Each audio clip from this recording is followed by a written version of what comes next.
नमस्कार दोस्तों, आप सभी लोगों का स्वागत है भारतीय न्याय संहिता 2023 पर आधारित वीडियो लेक्चर सीरीज जो कि जारी की जा रही है legal advisor AM YouTube channel के माध्यम से, जिसमें हम लोगों ने पिछले वीडियो में जो कि धारा 63 से संदर्भित था, जो कि इस संहिता के चैप्टर 5 जो कि रिलेटेड है offence related to women and children,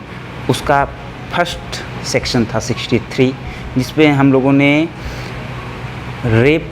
के बारे में पढ़ा, रेप की परिभाषा, रेप की प्रकृति, रेप कैसे कॉन्स्टिट्यूट होता है और रेप को कॉन्स्टिट्यूट होने के लिए कौन कौन सी परिस्थितियां जिम्मेदार हैं, उसके विषय में हमने पढ़ा। और आज हम लोग धारा 64 में पढ़ेंगे कि रेप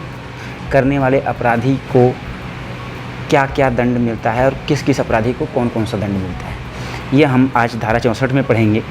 और इससे पहले कि हम यह दंड वाला पोर्शन प्रारंभ करें, पनिशमेंट का पोर्शन प्रारंभ करें रेप के लिए, आपसे निवेदन है कि चैनल को फटाफट सब्सक्राइब करिए, बेल आइकन दबाइए, अपने क्वेश्चंस को कमेंट बॉक्स में कमेंट करिए और लाइक और शेयर ज़रूर करिए। दोस्तों, धारा 64 सेक्शन 64 ऑफ भारतीय न्याय संहिता 2023 provides that whoever except in the cases provided for in subsection 2 commits rape shall be punished with rigorous imprisonment of either description for a term which shall not be less than 10 years। उन्होंने कहा कि जो इस धारा 64 का भाग 2 है, उसमें जो प्रोविजंस दिए गए हैं, उन मामलों को, उन एक्सेप्शंस को छोड़कर जो कोई भी व्यक्ति रेप का अपराध कारित करता है उसे कम से कम 10 साल के रिगरस इम्प्रिजनमेंट की सज़ा दी जाएगी। उससे अधिक कुछ भी हो सकता है, लेकिन जो कि but which may extend to imprisonment for life, जो कि आजीवन कारावास तक बढ़ाया जा सकता है, लेकिन 10 वर्ष से कम सश्रम कारावास से कम के लिए दंडित नहीं किया जाएगा। धारा 2 मतलब इस धारा 64 के उपखंड 2 में जो प्रोविजंस दिए गए हैं, जो केसेस एक्सेप्शंस दिए गए हैं, उन एक्सेप्शंस को छोड़कर अगर कोई भी व्यक्ति रेप का अपराध कारित करता है तो उसे कम से कम मिनिमम 10 साल के सश्रम कारावास की सज़ा, जो कि आजीवन कारावास तक बढ़ाई जा सकती है, हो सकती है, और जो फाइन है दोनों के साथ उसे दंडित किया जाएगा, यह धारा 64 कहती है। अब इसका जो भाग 2 है, जिसमें एक्सेप्शंस दिए गए हैं, एक्सेप्शन केसेस दिए गए हैं, उसके बारे में देखते हैं कि वो कौन कौन से केसेस हैं जिनके ऊपर इसका जो पार्ट फर्स्ट है उसकी सज़ा लागू नहीं होती है या कम सज़ा दी जाती है। पहला, being a police officer commits rape. अगर कोई पुलिस अधिकारी होते हुए बलात्कार कारित करता है, रेप करता है, तो within the limits of the police station to which sub police officers is appointed,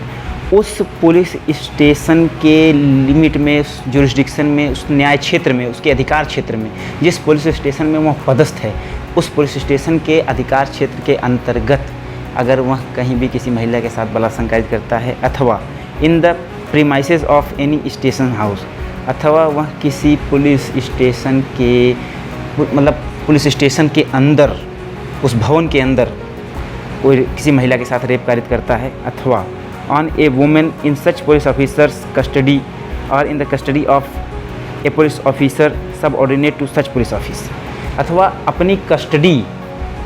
में ली गई किसी महिला के साथ, अथवा अपने सबऑर्डिनेट, अपने जूनियर अधिकारी के द्वारा कस्टडी में ली गई किसी महिला के साथ ऐसा रेप कमिट करता है तो। दूसरा, बीइंग ए पब्लिक सर्वेंट, एक लोक प्राधिकारी होते हुए commits rape on a women in such public servants custody और in the custody of a public servant subordinate to such public servant. एक पब्लिक सर्वेंट होते हुए किसी महिला के साथ रेप या बलात्कार कारित करता है, जबकि वह महिला उस पब्लिक ऑफिसर की कस्टडी में है, अथवा उस पब्लिक ऑफिसर के जूनियर या सबऑर्डिनेट पब्लिक ऑफिसर की कस्टडी में है, और ऐसी कस्टडी में होते हुए वह महिला के साथ बलात्कार करता है। तीसरा, being a member of the armed forces, arm force का सदस्य होते हुए deployed in the area by the central government और state government commits rape in such area, जो कि राज्य सरकार अथवा केंद्र सरकार द्वारा चिन्हित किसी क्षेत्र में लगाई गई है, डिप्लॉय की गई है, उस क्षेत्र के अंतर्गत किसी महिला के साथ अगर वह रेप करता है तो। बीइंग ऑन द मैनेजमेंट और on the staff of a jail, वह किसी जेल का प्रबंधक या स्टाफ होते हुए रिमांड होम और other places custody established by और under any law for the time being in force or of a women's children's institution commits rape on any inmate of such jail, remand home, place institution और कहने का मतलब वो है कि वो जो स्थान इस संहिता के द्वारा या किसी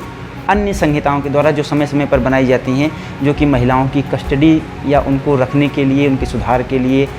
बनाई गई हैं, उस स्थान पर अगर कोई व्यक्ति मैनेजमेंट का व्यक्ति अथवा कोई जेल का स्टाफ उस महिला के साथ रेप कार्य करता है, तो बीइंग ऑन द मैनेजमेंट और on the staff of A hospital commits rape on a women in that hospital.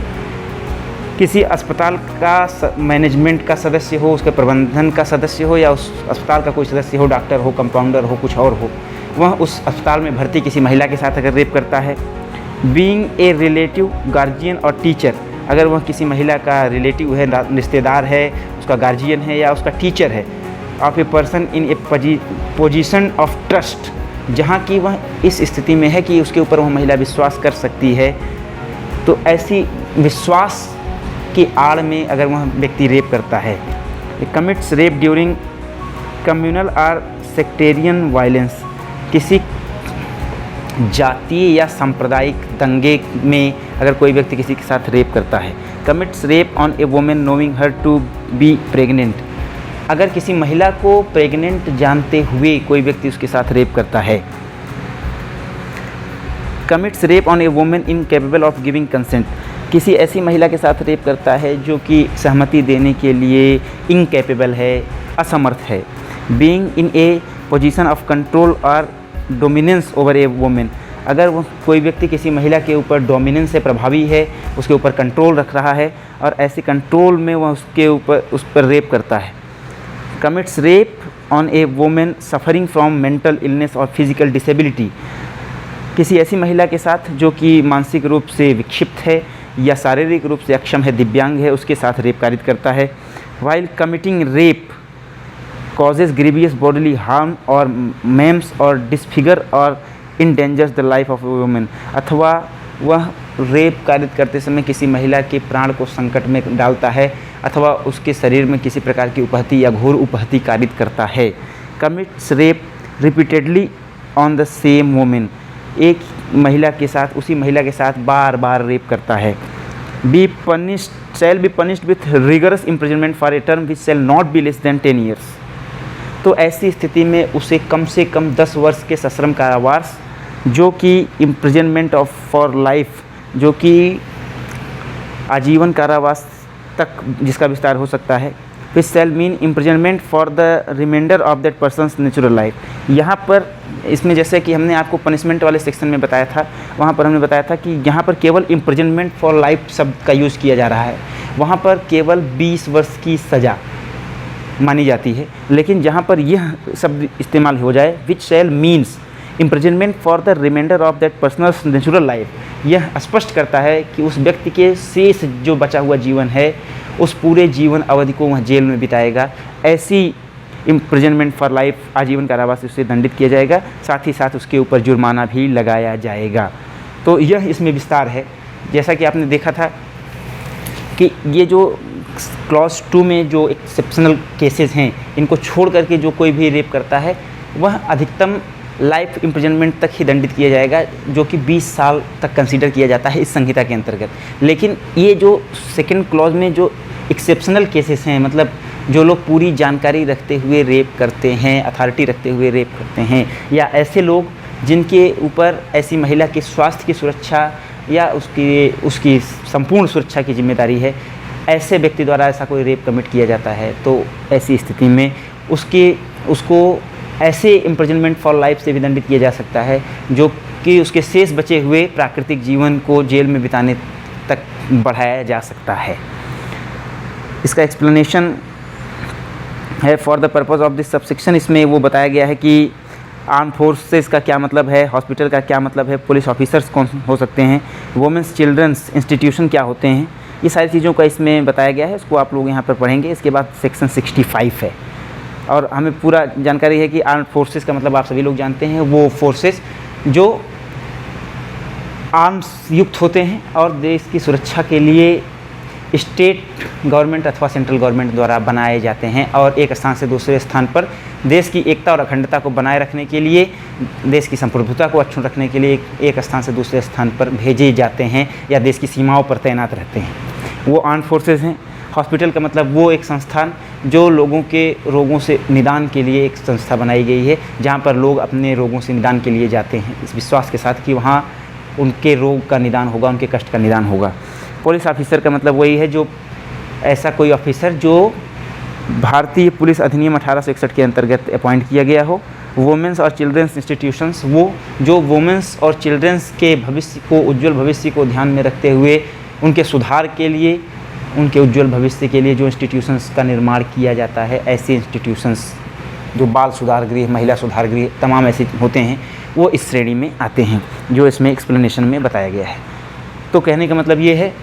कि कोई सामान्य व्यक्ति, ऑर्डिनरी जनरल व्यक्ति जनरली किसी महिला के साथ रेप कारित करता है तो उसको 10 साल से के सश्रम कारावास से लेकर के आजीवन कारावास तक, जो कि जिसका अर्थ होगा 20 साल तक की सज़ा। लेकिन अगर कोई व्यक्ति ऐसा है जो कानून से, विधि से भली भांति परिचित है अथवा किसी ऐसी महिला के साथ जो दिव्यांग है, जो मानसिक रूप से अक्षम है, जो सहमति देने में अक्षम है, ऐसी महिला के साथ अगर रेप कारित करता है या एक ही महिला के साथ बार बार रेप कारित करता है, या वह ऐसा कोई पब्लिक प्राधिकारी है, हॉस्पिटल का या ऐसी जेल का या वुमेंस और चिल्ड्रंस इंस्टीट्यूशंस का कोई पदाधिकारी है, मैनेजमेंट का कोई सदस्य है, वह ऐसा कोई रेप का अपराध कारित करता है, तो उसकी जो आजीवन कारावास की सज़ा है वह उसकी बची हुई शेष ज़िंदगी के बराबर कंसीडर की जाएगी, ऐसा यह संहिता प्रावधान करती है। आगे धारा 65 हम लोग पढ़ेंगे और धारा 65 जो है वो